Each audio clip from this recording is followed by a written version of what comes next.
Good evening, my little creatures of the night. Mr. Wendigo back again with your late night creature feature. Before we begin, I'm curious. Where are you listening from tonight? Alone in your room? Driving through empty roads? Drop a comment and let me know. I like knowing who's out there in the dark with me. Now then, let's see what tonight's tale brings us. First contact. Hello?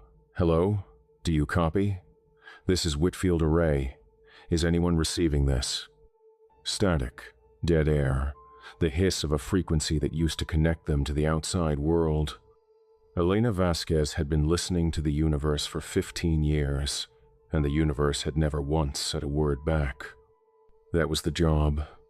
You sat in a control room in the middle of the New Mexico desert, surrounded by monitors and coffee cups and the low hum of equipment that cost more than most people made in a lifetime, and you listened. You logged data. You filtered out the noise of human civilization, the cell phones and satellites and radio stations bleeding their chatter into the cosmos, and you searched for something underneath, a pattern, a purpose, a voice that wasn't ours. The Whitfield Array sat on a plateau of red rock and scrub brush, 40 miles from the nearest town, 100 miles from anything resembling civilization. 12 radio dishes arranged in a precise geometric pattern, their white faces tilted toward the sky like worshippers awaiting a sign from God. During the day, the heat was unbearable. At night, the cold crept in fast and stayed until dawn. It was the kind of place that made you feel small, insignificant, a speck of consciousness on a rock hurtling through infinite nothing. The array had been built in the 1960s, back when the government still believed in things like progress and discovery and the possibility that humanity might matter in the cosmic scheme of things. It had changed hands half a dozen times since then, from military to civilian to academic to private foundation, each transition bringing new equipment and new protocols and new reasons to keep listening. Elena had been here for 5 of those transitions, had watched the technology evolve from room-sized computers to laptops to tablets, but the essential work remained the same: point the dishes at the sky. Record everything. Hope. Elena loved it, or she had loved it, once. Now she wasn't sure what she felt anymore. 15 years, 5,000 nights staring at spectral readouts and signal graphs, hoping tonight would be different, knowing it wouldn't be. She'd given up her marriage for this. Given up her 30s. Given up any hope of a normal life with normal hours and normal concerns. All for the chance to be the first person in human history to prove we weren't the only ones out here. Her mother had thought she was crazy. "You're wasting your life listening to static," she'd said during one of their increasingly rare phone calls. "Come home. Find a real job. Find someone to love." But Elena couldn't explain to her mother what it felt like to stand under those dishes at night, to look up at the stars and feel the weight of all that emptiness pressing down.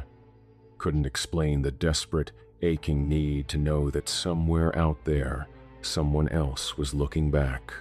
Her father had died before seeing what she'd become. Heart attack at 62, gone before she could tell him about the fellowship, the funding, the chance to do real work at a real facility. Sometimes she wondered if he would have been proud of her, or if he would have agreed with her mother. Probably both, knowing him. Her ex-husband, Michael, had finally left after the 3rd anniversary she'd missed, the 3rd vacation she'd canceled, the 3rd time she'd chosen the stars over him. "You're not looking for aliens," he'd said, on that last night, standing in the doorway of their apartment with a suitcase in his hand. "You're hiding from people. From connection. From anything real." She told him he was wrong. She'd believed it too. But some nights, in the control room with nothing but static for company, she wondered if he'd been right all along.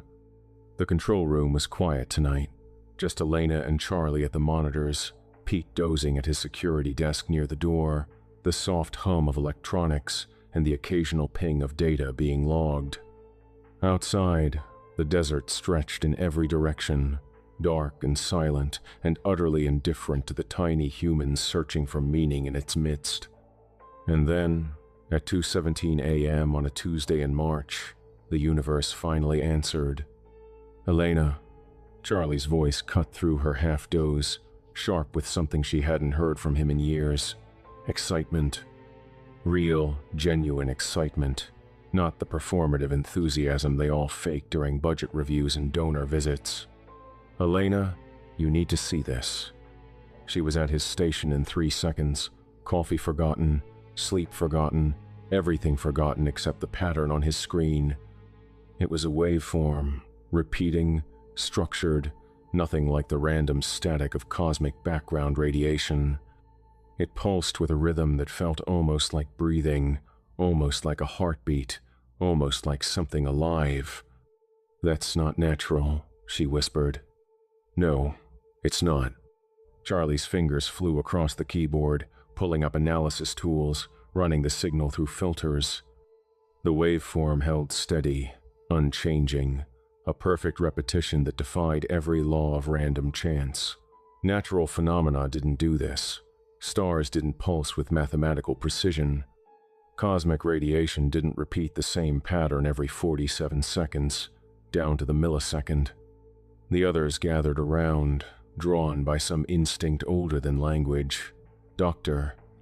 Marcus Bell, with his reading glasses pushed up on his forehead, already calculating what this would mean for his career, his legacy, his place in the history books.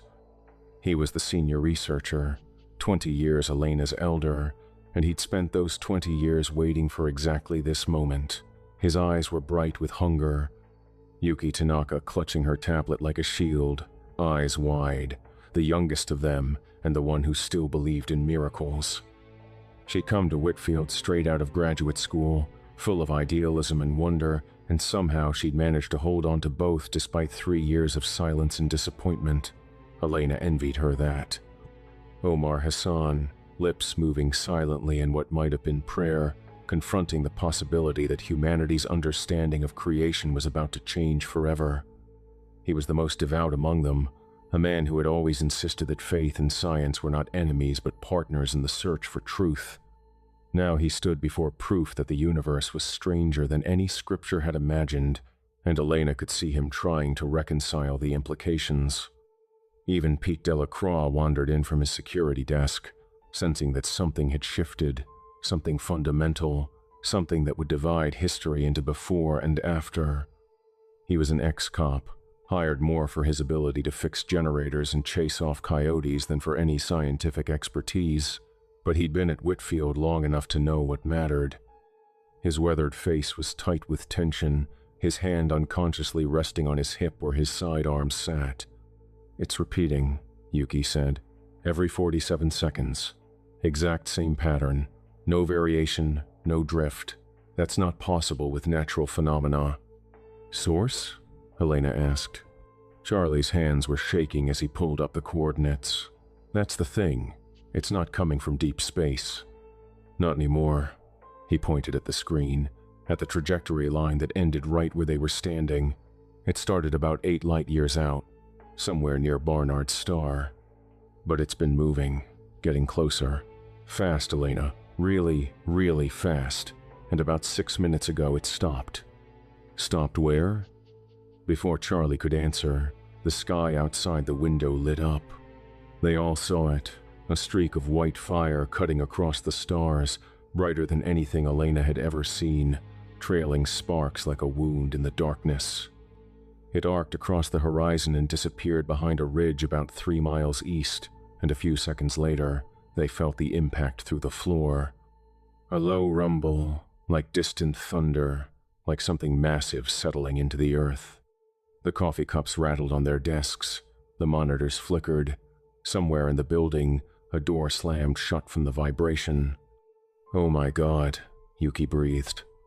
Dr. Bell was already grabbing his coat. "We have to go out there. We have to see it." "Protocol says we wait," Elena said, but her voice was weak, her conviction weaker. This was it. This was the moment she'd spent her entire career waiting for, the reason she'd sacrificed everything, the proof that all those empty nights had been leading somewhere. First contact. Actual first contact. How could she sit here and wait while history was being made 3 miles away? "Screw protocol," Bell said. "History just landed in our backyard. Are you coming or not?" Elena hesitated. Something in her gut was screaming at her, some animal instinct older than thought, older than language, a warning written in the primitive parts of her brain that still remembered what it meant to be prey. The same instinct that made deer freeze at the scent of wolves. The same instinct that had kept her ancestors alive long enough to become her ancestors. Part of her wanted desperately to go. This was what she'd been working toward her entire career, the moment that would justify every sacrifice, every missed birthday, every holiday spent staring at monitors instead of surrounded by family. How many scientists dreamed of being in the room when history changed? How many had died never knowing if their life's work meant anything? And here she was, 3 miles from first contact, and something in her gut was telling her to stay behind. Maybe that's what scared her most. Not the unknown thing that had fallen from the sky, but her own instinct to run from it. What kind of scientist was she if she couldn't face the very discovery she'd spent her life pursuing? What kind of truth seeker turned away from the truth? But she looked at Belle's eager face, at Yuki's wonder, at Omar's trembling hands, and she pushed the feeling down. Pushed it down the way she'd pushed down every doubt and fear that had ever threatened to derail her from her path. "Take the truck," she said. "I'll stay here and monitor the signal. Radio in when you reach the site." She didn't know yet how wrong they all were. Elena made the call that would haunt her for the rest of her very short life. She let them go. Dr. Bell, Yuki, and Omar took the truck, bouncing down the access road toward the ridge where the object had come down. Elena stayed behind with Charlie and Pete, ostensibly to document the signal, to follow procedure, to be the responsible one. But really she stayed because something in her gut told her not to go, some ancient instinct that recognized danger even when her rational mind couldn't name it. She watched the taillights disappear into the darkness, red dots swallowed by the black enormity of the desert night, and felt something cold settle in her stomach. This was off. All of it was off.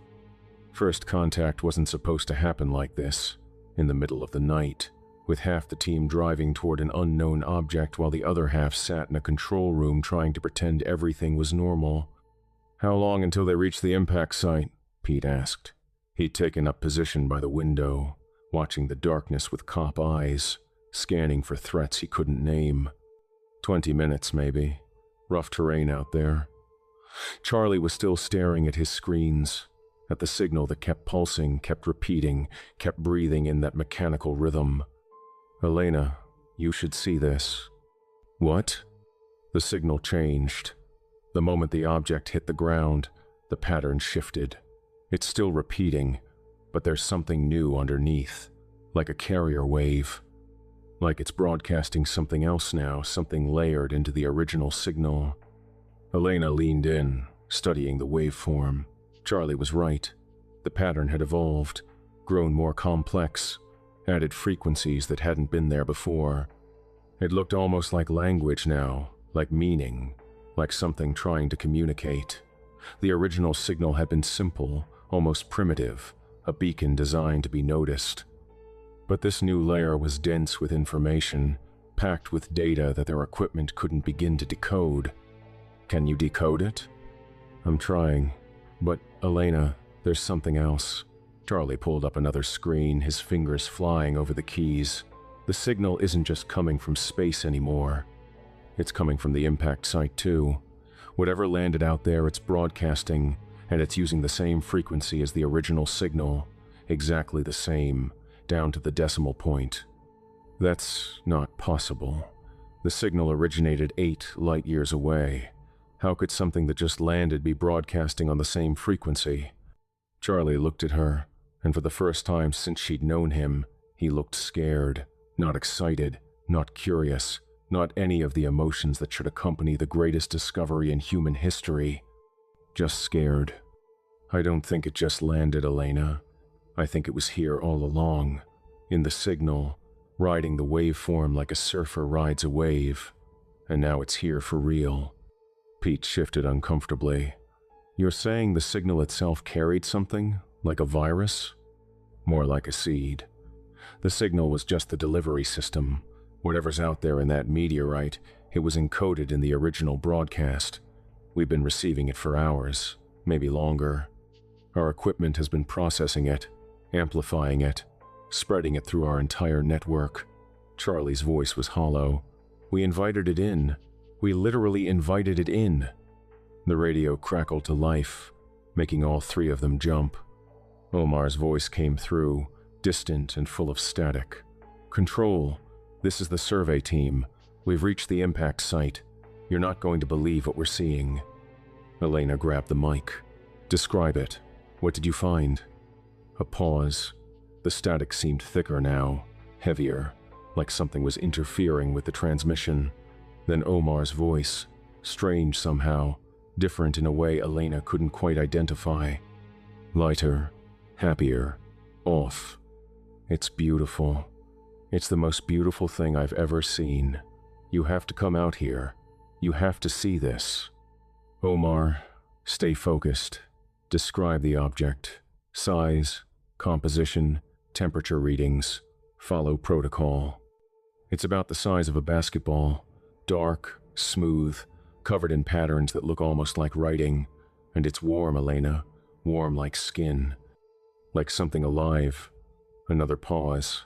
Longer this time. Filled with the whisper of static that sounded almost like voices. Dr. Bell is touching it. He says it feels like coming home. Elena's blood ran cold. Tell him to stop. Tell him not to touch anything until we can get proper containment protocols in place. But Omar wasn't listening.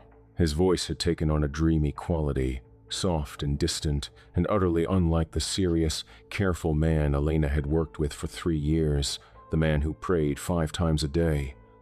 The man who approached everything with caution and reverence. That Omar was gone, replaced by something that wore his voice but didn't quite know how to use it. We're bringing a piece back. We have to share this. Everyone has to feel what we're feeling. It's like nothing I've ever experienced, like being connected to something infinite, like finally understanding why we're here. Omar, wait, Omar. The radio went dead. Elena looked at Charlie. Charlie looked at Pete. Nobody said anything for a long moment. The only sound was the hum of the equipment and the soft, rhythmic pulse of the signal, still broadcasting, still repeating, still reaching out. Maybe we should lock the doors, Pete said quietly. His hand was on his gun now, fingers wrapped around the grip. Nobody argued. They returned an hour later. Elena heard the truck before she saw it, the crunch of tires on gravel, the rumble of the engine cutting through the silence of the desert night. She watched through the reinforced window as the headlights cut through the darkness, as the vehicle pulled up to the facility, as the doors opened and her colleagues climbed out. They were smiling, all 3 of them, smiling in the darkness, and something about it made Elena's skin crawl. It wasn't the smile itself, it was the synchronization. They all smiled the same way, at the same time, with the same expression, like puppets pulled by the same string. Their movements were too smooth, too coordinated, too perfect. When Belle stepped forward, Yuki and Omar stepped forward at exactly the same moment, their feet hitting the ground in unison. There was something else, too. Something Elena only noticed when she forced herself to really look at them. Their skin had a faint luminescence, barely visible, like phosphorescence beneath the surface. Their movements were too fluid, too graceful, lacking the tiny hesitations and corrections that made human motion human. And when Bell opened his mouth to speak, Elena could have sworn she saw something flicker in the back of his throat, something that glinted in the fluorescent light before disappearing. "They look okay," Charlie said, but he didn't sound convinced. His hand was hovering near the phone, ready to call for help if help still existed to call. "They look off," Pete replied. His gun was drawn now, held low at his side, safety off. 20 years as a cop had taught him to trust his instincts, and his instincts were screaming. Dr. Bell was the first one through the door, carrying something wrapped in his jacket. His face was radiant, almost glowing, his eyes bright with an intensity that bordered on mania. "We brought you a gift," Bell said, and his voice had harmonics now, undertones that vibrated in Elena's chest like standing too close to a subwoofer. "We brought you the answer to every question you've ever asked." He set the wrapped bundle on the table and pulled back the jacket, revealing the fragment. It was about the size of a grapefruit, dark and smooth, with a surface that seemed to shift and swirl when Elena looked at it directly. The color wasn't black, exactly. It was the absence of color, a void that seemed to drink in the fluorescent light of the control room and give nothing back. Patterns moved across it, symbols or writing or something else entirely, flickering in and out of visibility like thoughts half-formed. They reminded her of something, those patterns, of the signal, of the waveform she'd been staring at all night. The same mathematical precision, the same impossible perfection. And it was warm. She could feel the heat from 3 feet away, a gentle warmth like sunlight, like a summer day, like something welcoming and safe. It pulsed, too. Not visibly, but she could feel it in her chest, a rhythm that matched her heartbeat, that seemed to be trying to synchronize with it. Elena felt drawn to it. That was the worst part. Despite everything, despite the strangeness of her colleagues' smiles, despite the warning bells ringing in every corner of her mind, she felt an almost overwhelming urge to reach out and touch it, to feel what they felt, to understand what they understood. The fragment seemed to pulse with invitation, with promise, with an answer to every question she'd ever asked. She took a step back instead, putting distance between herself and the fragment, and saw something flicker across Belle's face. Disappointment? Frustration? It was gone before she could identify it, replaced by that patient, knowing smile. "Isn't it beautiful?" Yuki said. She was standing too close to Elena, closer than she'd ever stood before, and her eyes weren't blinking. None of their eyes were blinking. Elena realized she'd been watching for almost a minute, and not one of them had blinked. Not once. We heard it singing. Out there in the desert, when we touched it, we heard it singing. And now we can hear each other. We're connected. We're not isolated anymore. "You need to step back," Pete said. He'd raised his gun now, pointing it at the floor between them, but ready to snap up at a moment's notice.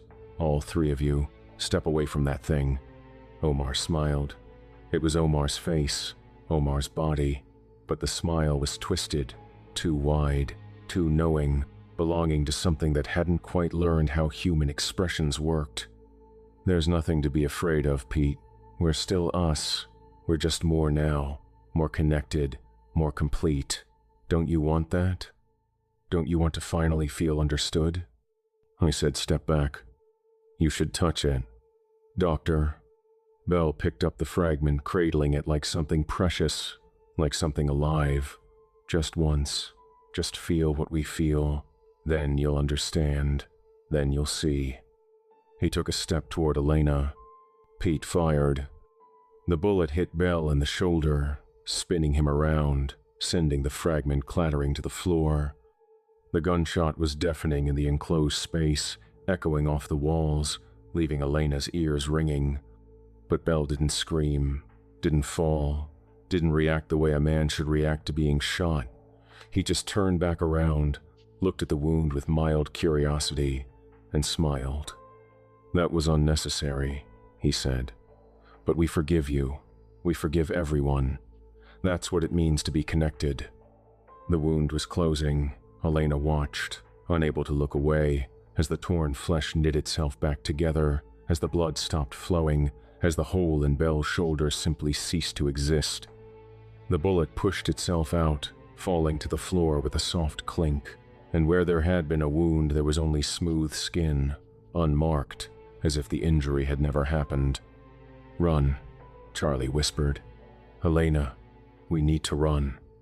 They ran. The control room had a reinforced door, a holdover from the Cold War days when the facility had been something else, something government, something secret. Elena and Charlie and Pete barricaded themselves inside, shoving desks and filing cabinets against the door while the others stood in the hallway, patient and calm, taking turns speaking through the steel. The room felt smaller than it ever had before. The monitors glowed with data Elena no longer trusted, the screen showing readings from the array, from the signal that was still broadcasting, still reaching out, still spreading. She could see it on the graphs now, the pattern replicating itself, bouncing off satellites, hijacking radio towers, spreading across the electromagnetic spectrum like a virus through blood. It's using our own technology against us, Charlie said, his voice hollow.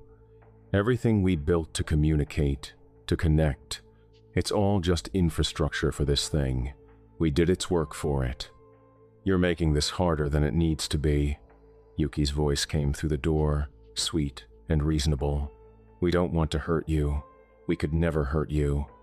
We just want you to understand. What happened to you out there? Elena pressed her hands against the cold steel. What did that thing do to you? It didn't do anything to us. It freed us. All our lives we've been trapped in these bodies, these minds, cut off from everything around us. But now we can feel each other. Now we can feel the signal. There's something out there, Elena. Something vast and beautiful, and it wants to share itself with us. Pete checked his ammunition. 3 rounds left. He'd fired twice more when Belle had tried to come through a window, shattering glass and climbing through like the bullets were nothing more than inconvenience. But the wounds had healed almost instantly, and Belle had just smiled and retreated, patient as stone. We can't shoot our way out of this, Elena said. I know. And we can't stay here forever. We've got maybe 6 hours of water, no food, and that signal is getting stronger. I can feel it in my head, like pressure, like something pushing. Charlie looked up from his console, his face pale in the monitor glow. I might have an idea. The signal is using our own equipment to amplify itself. The whole array is acting like a giant antenna. But if we could shut it down, kill the power to the dishes, maybe we could weaken it. Maybe we could break their connection. How do we get to the power station without going through them? There's a maintenance tunnel. Runs under the facility. Comes up about 50 yards from the main generator building. It's a tight squeeze, but we might be able to make it. Elena looked at Pete. Pete looked at Charlie. It's better than waiting here to be converted, Pete said. They found the tunnel access behind a panel in the storage room. It was narrow, dark, the kind of space that made you feel the weight of all the earth above you. Decades of dust and disuse, cobwebs thick as curtains, the smell of concrete and stale air and things long forgotten. I hate this, Pete muttered, staring into the darkness. I really, really hate this. Would you rather stay here with them? Charlie asked. Just saying. If I die in a tunnel, I'm blaming you. Elena went first, flashlight in hand, crawling on her belly through dust that hadn't been disturbed in decades. The walls pressed in from all sides, scraping against her shoulders, her hips. The beam of her flashlight caught concrete and rust and the occasional scurrying shape that she tried not to think about. The tunnel narrowed as they progressed, the walls pressing closer, the ceiling dropping until Elena had to turn her head sideways to fit through. Her flashlight beam caught old graffiti on the concrete, names and dates from decades past, evidence of other people who had crawled through this darkness for reasons she would never know. Johnson was here 1978. Cold War sucked. Someone had drawn a crude alien face with the words, "We are not alone," beneath it.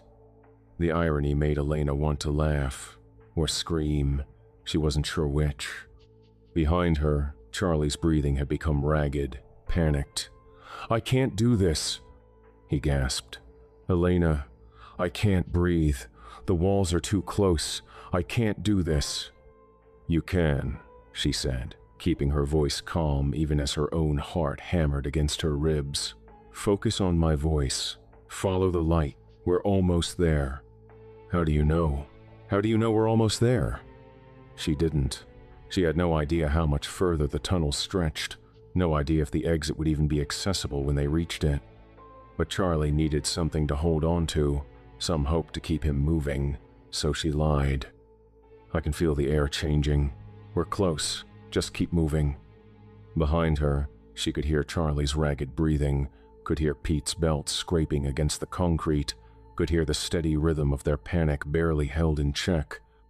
And somewhere above them, muffled but distinct, she could hear footsteps.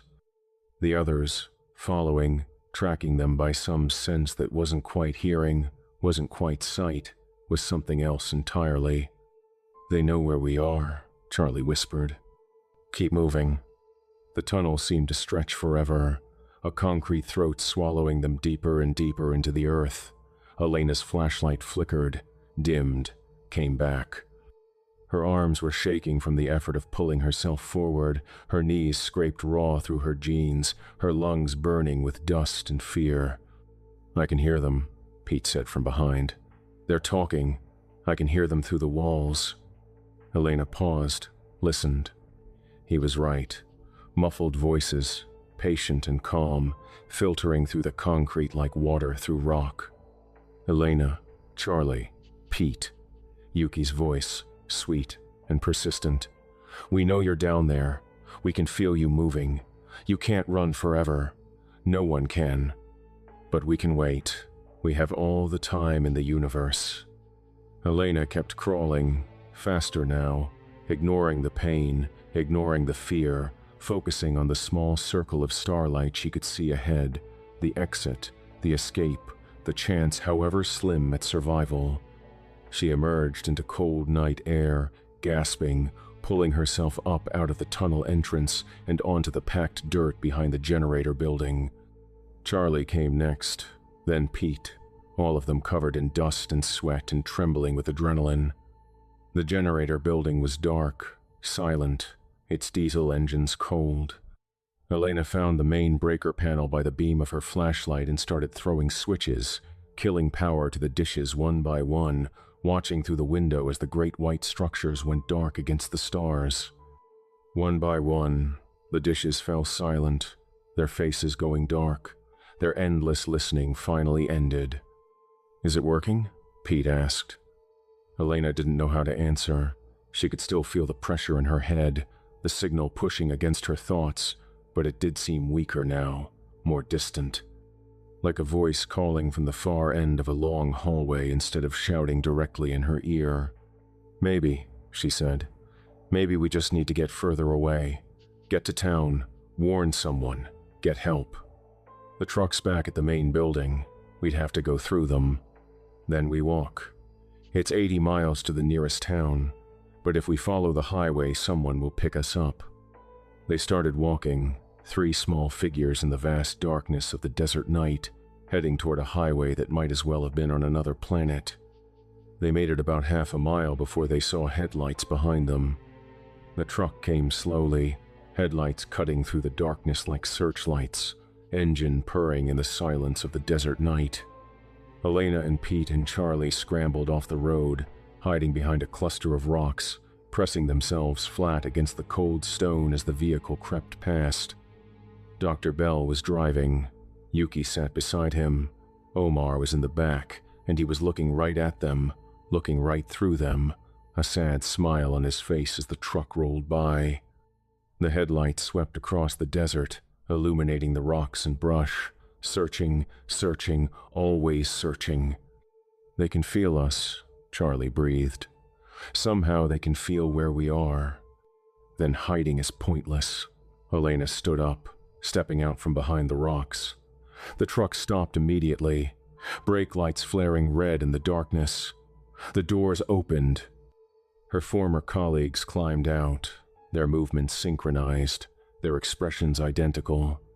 "Elena," Bell's voice was warm, fatherly. "You've gone far enough. You must be tired. You must be scared. Let us help you. Let us take away the fear. I'm not afraid of you." "Yes, you are. We can feel it. We can feel everything you're feeling, but there is no escape, Elena. The signal is everywhere now. Every radio tower, every cell phone, every satellite dish. By morning, The whole world will be connected. Yuki stepped forward, her hand extended. You're already one of us, Elena. You just haven't accepted it yet. Just take my hand. Just let go. Elena looked at that hand, looked at the face of the young woman she'd worked beside for months, looked for any trace of the person Yuki used to be. There was nothing there, just the signal wearing a human face. Run, she said. They ran. The desert at night was a maze of shadows and stones, and they fled through it blindly, stumbling over rocks, tearing through brush, putting as much distance between themselves and the truck as their bodies would allow. The stars wheeled overhead, cold and distant and utterly indifferent to the tiny humans fleeing across the earth below. Somewhere out there, in the vast black between those stars, something ancient had sent a message, and now that message was here, chasing them across the desert floor. Elena's lungs burned. Her feet caught on stones and scrub brush. Thorns tore at her clothes, her skin, leaving trails of blood that gleamed black in the starlight. She didn't care. She couldn't care. All that mattered was distance. All that mattered was running. Pete was the first to fall. His foot caught on a rock in the darkness, and he went down hard, his ankle twisting beneath him with a crack that Elena heard even over the sound of her own ragged breathing. Go, he gasped, clutching his leg. Get out of here. I'll slow them down. We're not leaving you. You don't have a choice. Pete pulled out his gun, checked the clip. 1 round left. I've got 1 bullet. That's not going to stop them, but maybe it'll buy you some time. Get to the highway. Get to town. Warn someone. Pete, please. I spent 20 years as a cop, Elena. 20 years protecting people. Let me do this one last thing. Let me go out meaning something. It won't mean anything if they convert you, if you become one of them. Then I'll spend my last few minutes as myself. He smiled, a real smile, the smile of a man at peace with an impossible choice. Go, Elena, go. They went. Charlie half carried her, pulling her along when her legs threatened to give out, pushing her forward when the guilt and the horror threatened to stop her entirely. Behind them, they heard Pete's voice, shouting, challenging, defiant to the end. Hey, over here. You want to connect? Come connect with this. They heard the single gunshot, sharp and final in the desert silence. They heard the stillness that followed, stretching out for seconds that felt like hours. And then, worst of all, they heard Pete's voice again, calm and happy, all the gruff defiance gone, replaced by something soft and welcoming and utterly alien. It's okay, Elena. I understand now. I was so afraid, and now I'm not afraid anymore. Come back. Come back and let us show you. Elena ran, but part of her stayed behind in that desert. Part of her would always be standing next to Pete Delacroix, watching him face down something impossible with nothing but a single bullet and 20 years of stubborn courage. She hadn't known him well. Hadn't even known his first name until 3 months ago, but she would remember his face for whatever remained of her life. If anything remained of her life. The signal pulsed in her head, stronger now, and she felt it pulling at something deep inside her. Not her thoughts, not yet, but something beneath thoughts. Some fundamental isolation that had been with her so long she'd forgotten it was there. The signal knew about that isolation. The signal promised to end it. She ran faster. Charlie pulled her along. Don't listen. Don't think. Just run. They ran until they couldn't run anymore, until their lungs burned and their legs gave out and they collapsed in an arroyo, hidden from sight, gasping for breath. The sky above them was beginning to lighten in the east, the first hint of dawn creeping over the horizon. We're not going to make it, Charlie said. His voice was flat, defeated. 80 miles, no water, no food, and they're everywhere. Even if we make it to town, they'll already be there. Then we don't go to town. We go somewhere else, somewhere remote. Where? A cave? How long do you think we can hide before they find us? Elena didn't have an answer. They sat in the arroyo as the sky brightened, as dawn crept over the desert, as the first rays of sunlight touched the rocks above them. The world was waking up. Somewhere out there, people were turning on their radios, their televisions, their phones. People were listening. "I can feel it," Charlie said suddenly. Elena turned to look at him. "Feel what?" "The signal. It's been getting stronger since we left the array. It's everywhere now. In my head, in the air, showing me things. Showing me what it would be like to let go." He looked at her, and his eyes were wet with tears. "It doesn't feel evil, Elena. It feels warm. It feels safe. Charlie, fight it. Focus on my voice. Stay with me. I'm trying. God, I'm trying." He was crying openly now, tears cutting tracks through the dust on his face. "But it's so hard to keep fighting. So hard to keep carrying everything by myself, to wonder if anyone really understands what it's like to be me. I understand. I've been doing the same job for 15 years. I know exactly what it's like." "Do you? Do you really?" He laughed, a broken sound. "We've worked together for 3 years, Elena, and in all that time, did you ever really know me? Did you know about my divorce, about my kids who won't talk to me, about the nights I've spent staring at the ceiling wondering if any of it matters?" "Charlie, you know what I realized?" Charlie said, his voice distant, dreamy. "I realized I've been afraid my whole life, afraid of being by myself, afraid of not mattering, afraid that when I died, it would be like I never existed at all. Every person who ever knew me would eventually die too, and then there would be nothing. No evidence that Charlie Reeves ever walked this earth. That's not true. Your work matters, the things you've discovered. Data points," he said, laughing bitterly. "Numbers on a screen. Who cares about data points? I wanted to matter, Elena. I wanted to connect. I wanted someone to understand what it felt like to be me, just once, just for a moment. And now," he spread his arms wide, tears streaming down his face. "Now I can have that forever. Now everyone will understand. Now I'll never be forgotten. Charlie, please. That's not connection. That's absorption. You won't be you anymore. Your memories might be there, but you'd be gone. Just data in a system. Maybe that's okay. Maybe being me was the problem all along. Would that be so bad? Being gone?" He stood up, and she could see it in his posture, the surrender, the terrible peace of giving up. "Please, please don't." He looked down at her, and for a moment, just a moment, she saw her friend, the real Charlie, the man who'd sat beside her for 3 years listening to the silence of the universe, hoping together, dreaming together. "Run," he said. "Get as far away as you can, and whatever you do, don't let them touch you. That's how it spreads fastest. Touch, skin to skin. The signal can get in through the air, but touch is instant, irreversible." He turned and walked out of the arroyo, up toward the ridge where the sunrise was painting the rocks golden red. Elena watched him go, watched him climb until he was silhouetted against the light, watched him stop and stand there, arms raised, face turned toward the sky like a man welcoming the rain.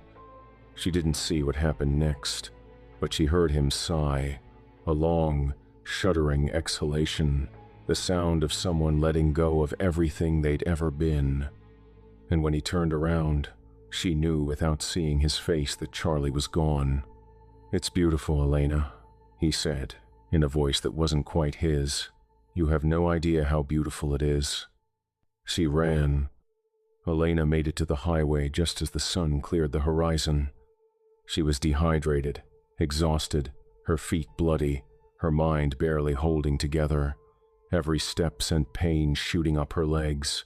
Every breath burned in her dust-coated lungs, but she was still herself. Still human, still separated from everyone else in the way that humans were supposed to be separated. The highway stretched in both directions, a black ribbon cutting through the endless brown of the desert. No cars, no movement. Just the shimmer of heat already rising from the asphalt. Even this early in the morning, Elena picked a direction, started walking, kept her eyes on the horizon. A truck appeared in the distance, an 18-wheeler hauling something west, and Elena stepped into the road, waving her arms, praying the driver would stop. The truck slowed, air brakes hissing, and pulled over onto the shoulder. The driver leaned out the window, a man in a cowboy hat with a weathered face and kind eyes. Normal eyes. Human eyes. "You okay, miss?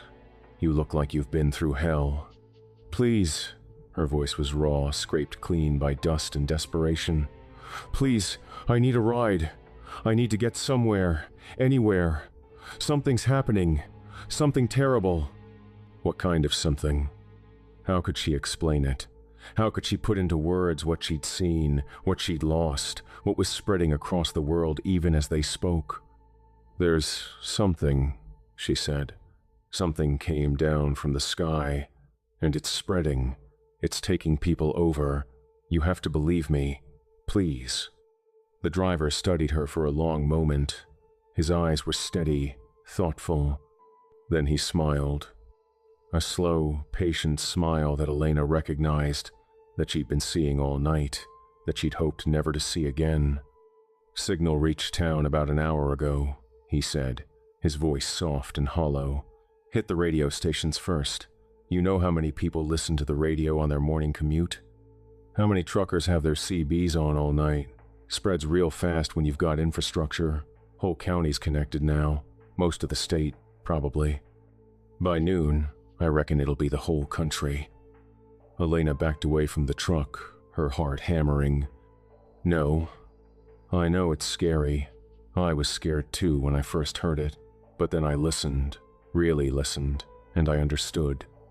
We've been separated for so long, all of us, every person on this planet, trapped in our own skulls.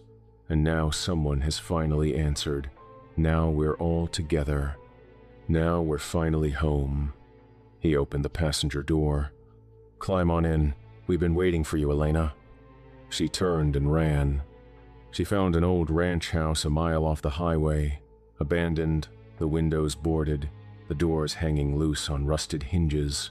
A mailbox out front still bore a faded name, Morrison. Whoever the Morrisons were, they'd been gone a long time.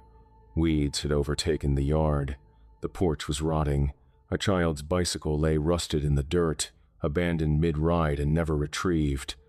She hid inside, curled up in a corner of what had once been a living room, listening to the silence. Faded family photos still hung on the walls. A mother, a father, 2 kids. Smiling faces from a life that had moved on without leaving a forwarding address. The house smelled of dust and decay, of years of emptiness, of dreams that had dried up and blown away with the desert wind. But the silence wasn't silent anymore. She could hear the signal now, even without a radio, even without any technology at all. It was in her head, faint but growing, a whisper that sounded like her mother's voice, like her ex-husband's voice, like everyone she'd ever loved telling her it was okay, it was time. She could let go. It promised peace. It promised understanding. It promised an end to the endless, aching emptiness that had been her constant companion for as long as she could remember. "No," she said out loud, her voice cracking in the empty room. "No, no, no." She found an old radio on a shelf, covered in dust, the cord frayed but intact. She plugged it in, turned it on, hoping for news, for information, for anything that would tell her the world was still fighting. Every station was playing the same thing. Not music, not voices, just the signal, repeating, pulsing, reaching out to every ear that could hear it. "Join us. Be whole. Be one." Elena picked up the microphone attached to the radio, the kind truckers used to talk to each other across the empty miles. Maybe someone was still listening. Maybe there were others like her, still human, still fighting. "Hello? Hello? Do you copy?" This is Whitfield Array. Is anyone receiving this? Static. Dead air. Please, if anyone can hear me, don't trust the signal. Don't let them touch you. Please. A door opened behind her, the creak of hinges, the shuffle of footsteps on the dusty floor. She turned. They were all there, Belle and Yuki and Omar, Charlie and Pete.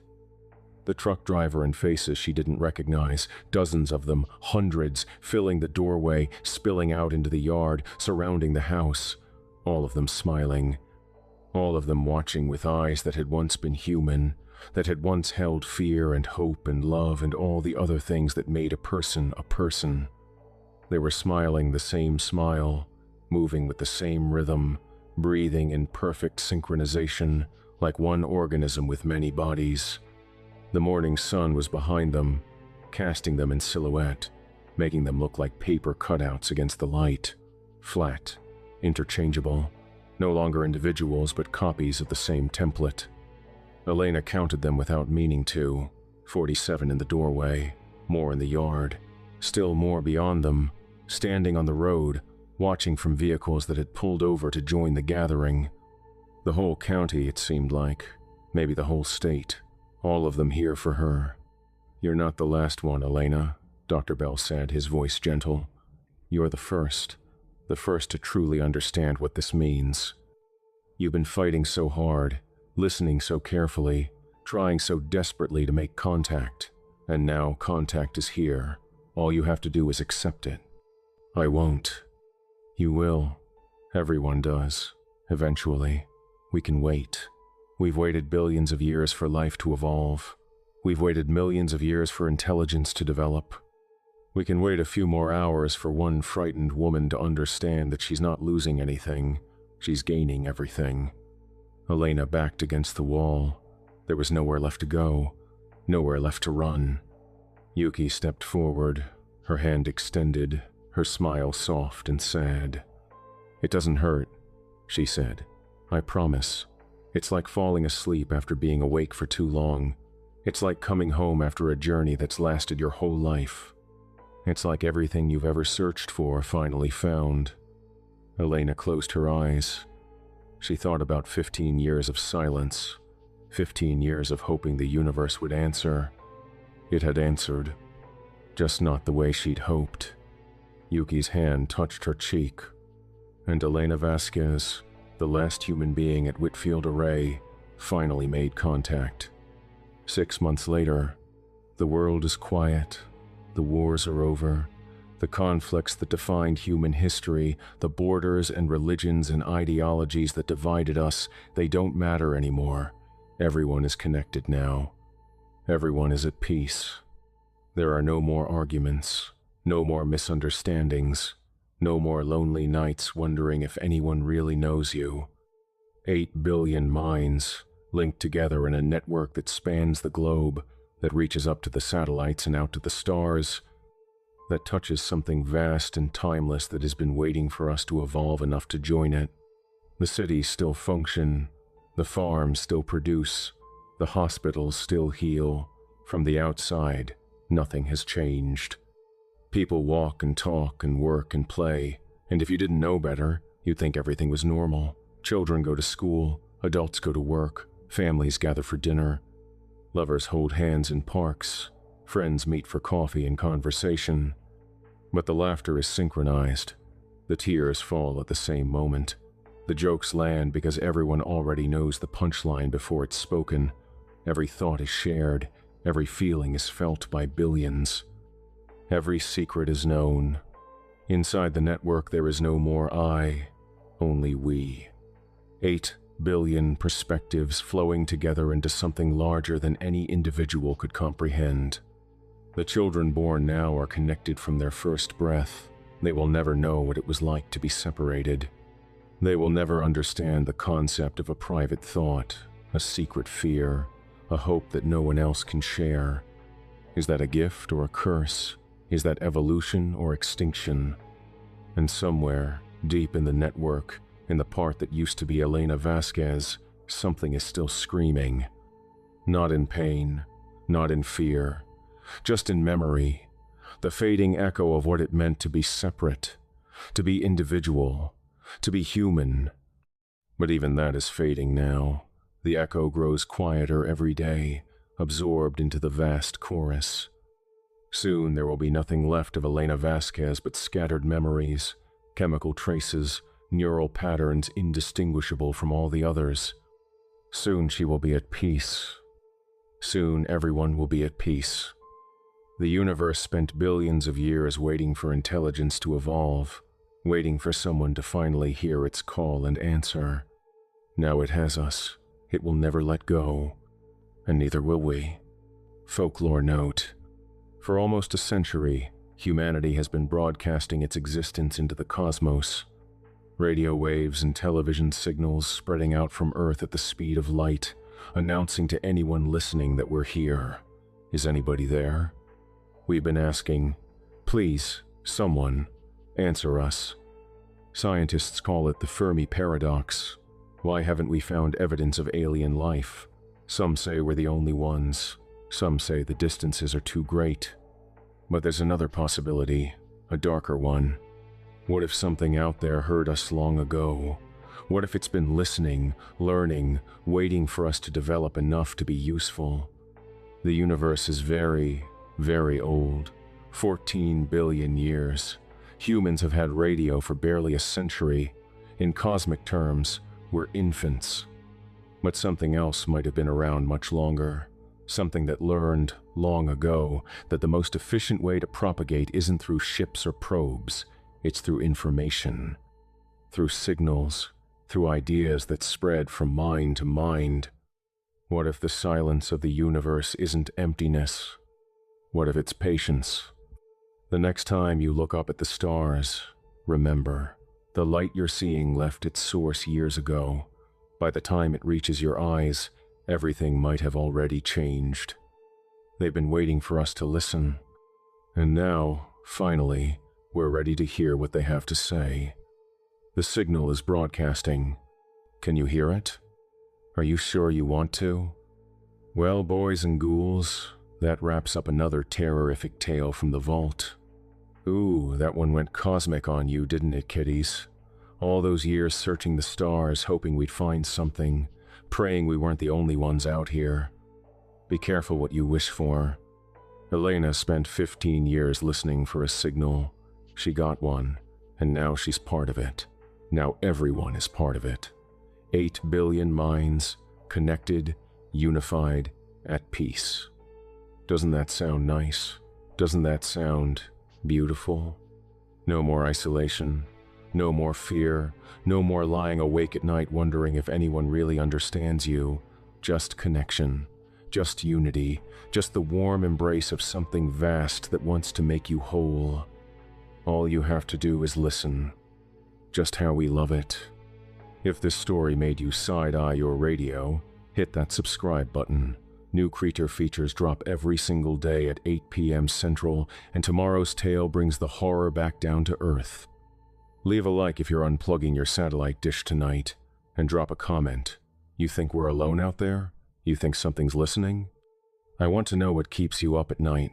Remember, kiddies, the universe is very old, and very dark, and very patient. And something out there has been waiting a long, long time for us to finally pick up the phone. Until next time, kiddies, keep watching the skies. This has been your Late Night Creature Feature. I'm Mr. Wendigo, and the signal is broadcasting. Can you hear it?